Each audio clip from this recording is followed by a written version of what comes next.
Hello students.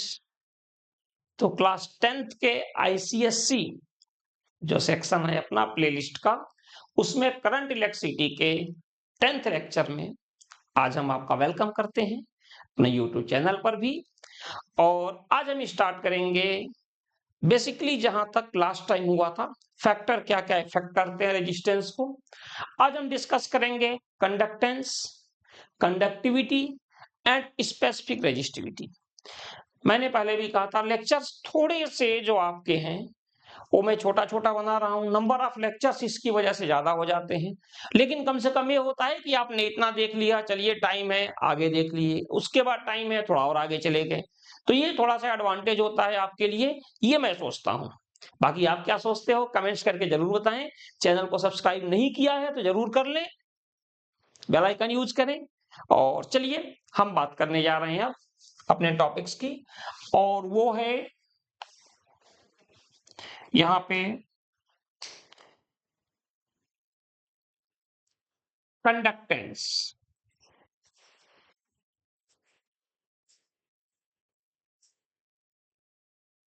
Conductance की बात करने जा रहे हैं। कंडक्टेंस क्या होता है? तो कंडक्टेंस को हम लोग सिंपली बोलते हैं conductance can be define as a reciprocal of resistance. ठीक है, ये हो जाएगा कंडक्टेंस।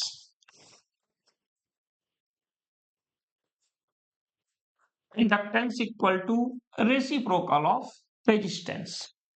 ठीक है, बेसिकली इसका साइन आप लोगों में है नहीं तो मैं भी यूज नहीं कर रहा हूं, क्या पता साइन यूज करें कंफ्यूज आप और हो जाओ। ठीक है, आगे तो मिलेगा साइन आपको 12th के बाद, 12th में भी जनरली कम ही यूज करते हैं, इसके बाद जैसे ग्रेजुएशन में जाओगे या बीटेक में जाओगे तो फिर आपको मिलेगा, ये श्योर है, बीएससी में मेरा मतलब ग्रेजुएशन से। ठीक है, तो चलिए फिर अब हम थोड़ा सा और आगे बढ़ते हैं और बात करते हैं unit of conductance equal to क्या हो जाएगा, यूनिट ऑफ 1/r, यानी 1/ओम, यानी ये हो जाएगा ओम इनवर्स, या इसी को हम कहते हैं ओम इनवर्स। सिंपल है यार, इसमें कहा ज्यादा सोचना, सिंपल है काफी अच्छे से, आसानी से इसको कर लेंगे हम लोग। अब हम आते हैं, एक चीज और है, इसको ये भी बोलते हैं मो। सिंपल है, OHM MHO, मो। ठीक है, अच्छा एसआई यूनिट की अगर बात की जाए कि एसआई यूनिट क्या होता है, SI unit of conductance is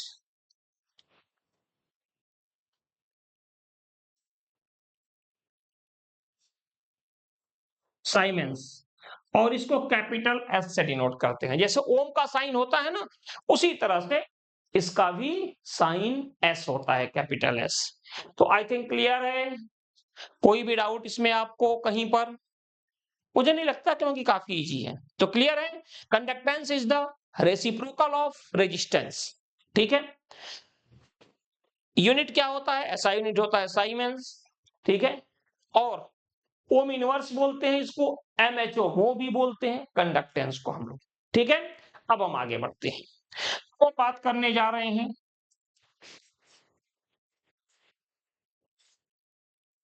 specific resistance की।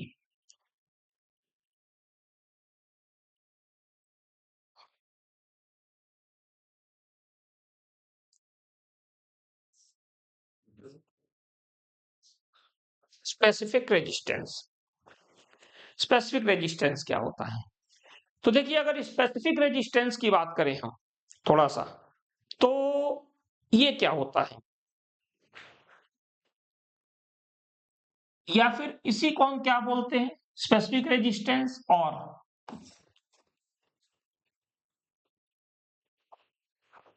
रेजिस्टिविटी। ठीक है, स्पेसिफिक रेजिस्टेंस या रेजिस्टिविटी, बेसिकली क्या होता है, तो थोड़ा सा हम पीछे चलते हैं, कल या फिर लास्ट लेक्चर में हमने क्या किया था, R directly proportional to L, याद आया? नहीं आया तो आप लास्ट लेक्चर देख सकते हो, उसमें है यानी रेजिस्टेंस जो होता है वो डायरेक्टली प्रोपोर्शनल टू क्या होता है, लेंथ ऑफ द कंडक्टर या वायर, ठीक है। और फिर क्या होता है, R inversely proportional to A, area cross section. ये हो गया इक्वेशन 1 और ये हो गया इक्वेशन 2। ये 2 इक्वेशंस हो गए अपने पास। तो इन 2 इक्वेशन के बेस पर हम बोल सकते हैं, from equation first and second, इन 2 इक्वेशन की बात करो, R directly proportional to L and R inversely proportional to A, जो हम लोगों ने ऑलरेडी यूज किया है। तो इस फर्स्ट और सेकंड इक्वेशन को देखकर हम कह सकते हैं कि R directly proportional to L upon A. तो यहां से हो जाएगा R directly proportional to L upon A. देखो एक चीज आपको बताएं, जैसे अगर हमने यूज किया ए डायरेक्टली प्रोपोर्शनल टू बी, तो इस प्रोपोर्शनल साइन को हटाने के लिए हम कोई भी कांस्टेंट यूज कर लेते हैं, के। कई लोग इसको बी की तरह बनाते हैं, हम ऐसे बनाते हैं, तो यही समझ लो जो बोल रहा हूं, ठीक है। तो एक चीज हमें समझ में आ गया कि अगर प्रोपोर्शनल साइन को हमने हटाया तो हमें क्या यूज करना पड़ा, कांस्टेंट। इस प्रोपोर्शनल साइन को हटाने के लिए क्या यूज करना पड़ा, कांस्टेंट। इसी तरह से अगर a इक्वल टू मान लीजिए के बी है और इस कांस्टेंट को हमें हटाना है, तो हमें किसका यूज करना पड़ेगा, a directly proportional to B. Means हमारे कहने का सिंपल एक ही कॉन्सेप्ट है, आप प्रोपोर्शनल साइन हटाओ कांस्टेंट लग जाएगा, कांस्टेंट हटाओ ये, और क्या लग जाएगा यहां पे, प्रोपोर्शनल साइन, ये है, ठीक है। इस कांस्टेंट को हटाओ प्रोपोर्शनल साइन लग जाएगा, काफी सिंपल है। तो चलिए फिर हम आते हैं यहां पे और इस प्रोपोर्शनल साइन को हटाते हैं, तो आर इक्वल टू ये होता है रो एल अपॉन ए, इसको बोलते हैं रो,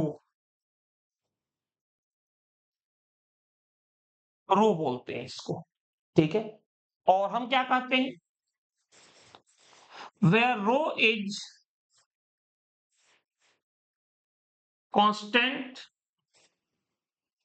कॉल्ड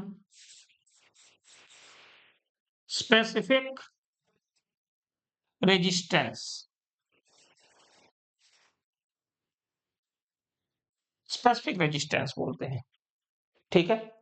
रो को हम लोग स्पेसिफिक रेजिस्टेंस बोलते हैं। थोड़ा सा और हम आते हैं क्या, रेजिस्टिविटी, ये। तो फाइनली अपने पास क्या हो गया, R equal to rho L by A, clear है। R directly proportional to L, R inversely proportional to A, तो R directly proportional to L upon A, तो R equal to rho L by A. Proportional sign को हटाया हमने, क्या लगा दिया, constant. Proportional sign को हटाया और फिर क्या लगाया, कांस्टेंट, जिसको बोलते हैं एक तरह से रो।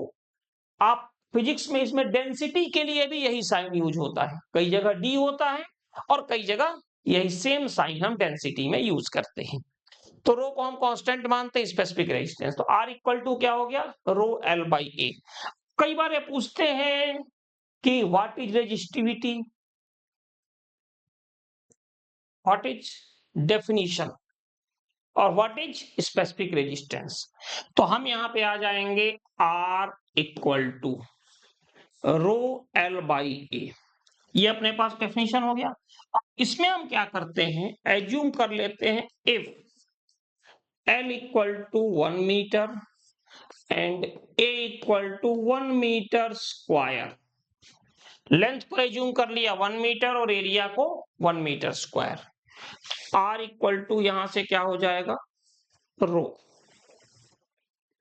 तो डेफिनेशन आप क्या कहोगे, स्पेसिफिक रेजिस्टेंस और रेजिस्टिविटी, ध्यान से समझिएगा, स्पेसिफिक रेजिस्टेंस और रेजिस्टिविटी, स्पेसिफिक रेजिस्टेंस और resistivity rho is equal to resistance of a wire for unit length of any conductor of unit area cross section. Concept समझ में आया? स्पेसिफिक रेजिस्टेंस और रेजिस्टिविटी, यहां पे ध्यान से देखो सब क्लियर हो जाएगा। स्पेसिफिक रेजिस्टेंस और resistivity is equal to, specific resistance और resistivity is equal to, specific resistance or resistivity is equal to resistance of a wire for unit length of unit area cross section। यानी specific resistance जो होगा वो resistance के equal होगा, किसके लिए? जब एरिया ऑफ क्रॉस सेक्शन भी यूनिटी हो और लेंथ भी क्या हो? यूनिटी। लेकिन एक चीज समझिए, जिस तरह रेजिस्टेंस किन चीजों पर डिपेंड करता है? लेंथ पे, एरिया पे, और किस पर? टेम्परेचर पे, नेचर ऑफ मटेरियल, इन पर करता है। रेजिस्टिविटी के साथ ऐसा नहीं है। रेजिस्टिविटी लेंथ पे डिपेंड नहीं करता, एरिया पे नहीं करती है, हाँ टेम्परेचर पे करती है रेजिस्टिविटी, और नेचर ऑफ मटेरियल पे भी करती है। यानी कि इन दो चीजों पर तो डिपेंड करती है, लेकिन इन पर नहीं करती। Resistivity only depends upon the temperature and nature of material, ठीक है, लेंथ और एरिया पे नहीं करती। तो आप तो हमसे कह सकते हो कि सर आपने बोल तो दिया, लेकिन अगर हम इस फॉर्मूले पे जाएं तो फॉर्मूला तो यही कहता है R equal to rho L by A. इस फॉर्मूले पर जाएं तो इस फॉर्मूले का यूज करें तो रो इक्वल टू क्या होगा भाई? Rho equal to R A upon L।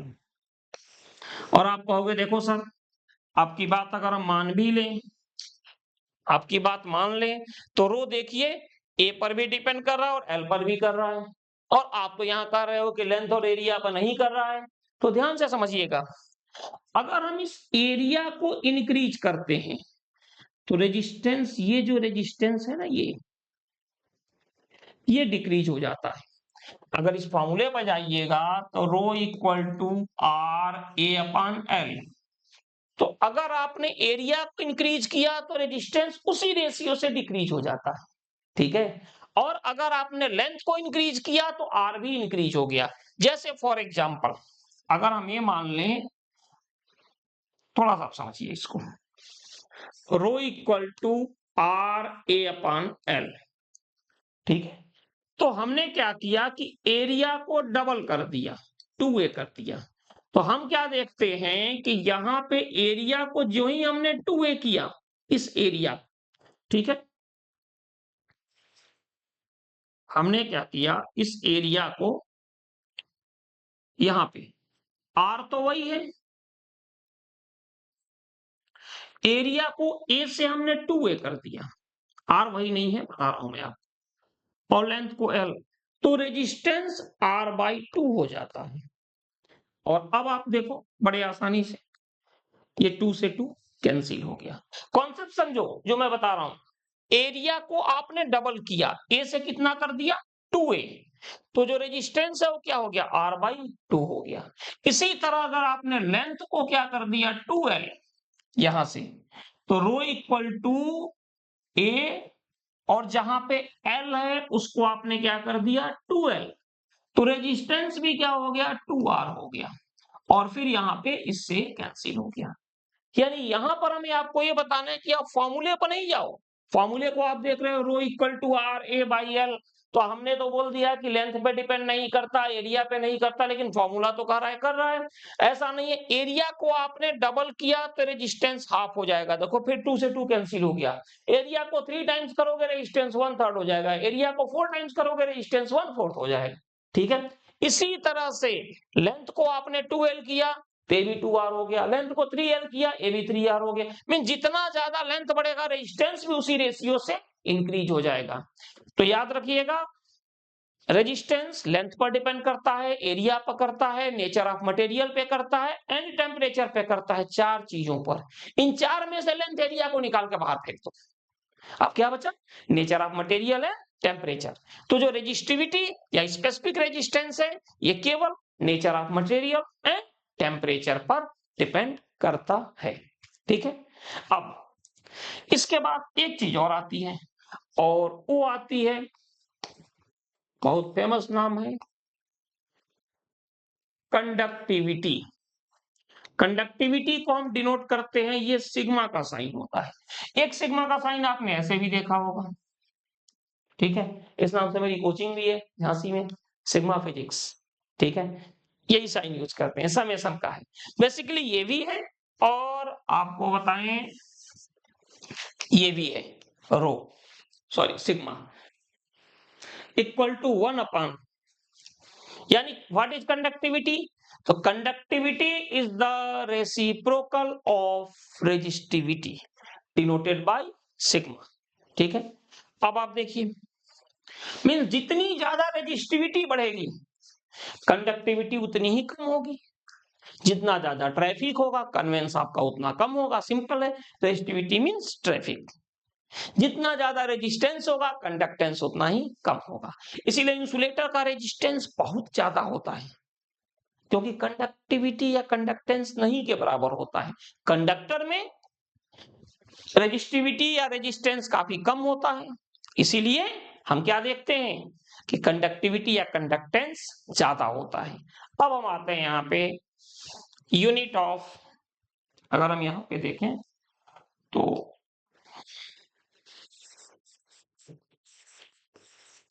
Unit of sigma equal to unit of 1/रो, यानी ये क्या हो जाएगा? ओम मीटर, यानी ohm inverse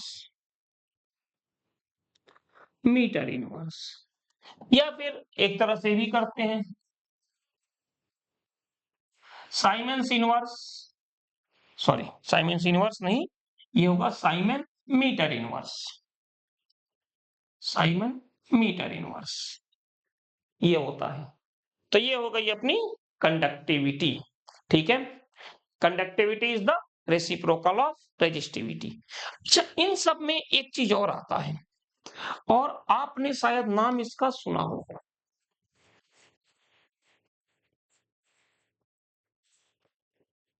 super conductor. Super conductor क्या होता है? तो देखिए सिंपल है, जो रेजिस्टिविटी होती है ना वो डायरेक्टली प्रोपोर्शनल टू क्या होता है? टेम्परेचर। हालांकि रिलेशन कुछ और होता है, लेकिन आपको समझाने के लिए मैं बता रहा हूं। Resistivity directly proportional to temperature, यानी जितना ज्यादा हम टेम्परेचर इंक्रीज करेंगे रेजिस्टिविटी भी उतनी ज्यादा इंक्रीज होगी। अब हम आते हैं रिवर्स गियर में।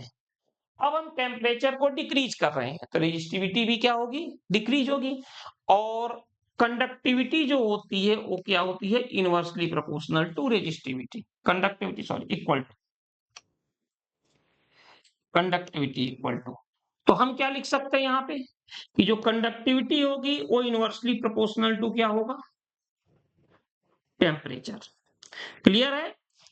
रेजिस्टिविटी टेम्परेचर के साथ इंक्रीज होती है और कंडक्टिविटी क्या होती है? रेसिप्रोकल होती है।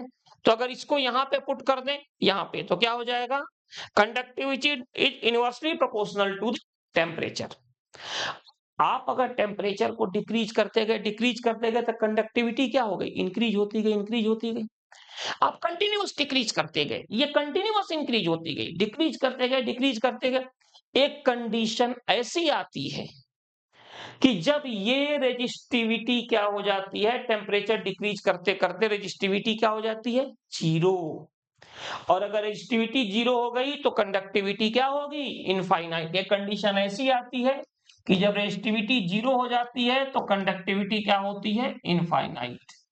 और जो टेम्परेचर होता है उसको हम बोलते हैं क्रिटिकल टेम्परेचर। ठीक है। यानी क्रिटिकल टेम्परेचर पर रेजिस्टिविटी जीरो हो जाती है और कंडक्टिविटी क्या हो जाती है? इनफाइनाइट। ठीक है।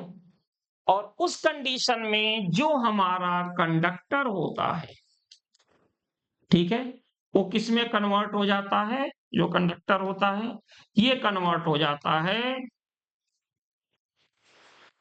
सुपर कंडक्टर में, और इसका जो कंडक्टिविटी को हम बोलते हैं सुपर कंडक्टिविटी। ठीक है, फिर सुन लीजिए, when temperature increase the resistivity also increase। ठीक है, since conductivity is reciprocal of resistivity means conductivity is reciprocal of temperature। Exact relation नहीं है, केवल आपके समझने के लिए है। if temperature continuously decrease the resistivity also decrease at a particular temperature when क्या कंडीशन आती है, resistivity become zero, conductivity becomes infinite, the temperature is called critical temperature and conductor is called super conductor and the property of conductor is called super conductivity. Means एक बार उसमें current pass कर दो तो electron चलते रहते हैं, current pass होती रहती है, रुकती ही नहीं है। लेकिन यार एक प्रॉब्लम है। प्रॉब्लम क्या है कि ये हमें मिला किसमें, मरकरी में, कितने पर, 4.15 केल्विन, और दूसरा मिला नायोबियम में, ये मिला कब हमें मिला, 9 केल्विन पर। ये दोनों इसके क्रिटिकल टेम्परेचर है, ये जो है ना ये इनका क्रिटिकल टेम्परेचर है। तो यार 4.15 केल्विन अप्रोक्स कितना, -269 डिग्री सेल्सियस। हम ही नहीं रहेंगे तो सुपर कंडक्टर का क्या करेंगे। ठीक है, लेकिन काफी हद तक प्रॉब्लम सॉल्व हो जाएगी। जैसे बैटरी आपने रख दिया, डाउन हो जाती है कुछ दिनों के बाद, इन सब चीजों की प्रॉब्लम्स अगर सुपर कंडक्टर एक बार इस नॉर्मल टेम्परेचर पर डिस्कवर हो गया तो ये सारी प्रॉब्लम्स हमारी काफी हद तक बंद हो जाएगी। ये चीज है। तो एक चीज और आपको मैं दिखा रहा हूं, इसका ग्राफ।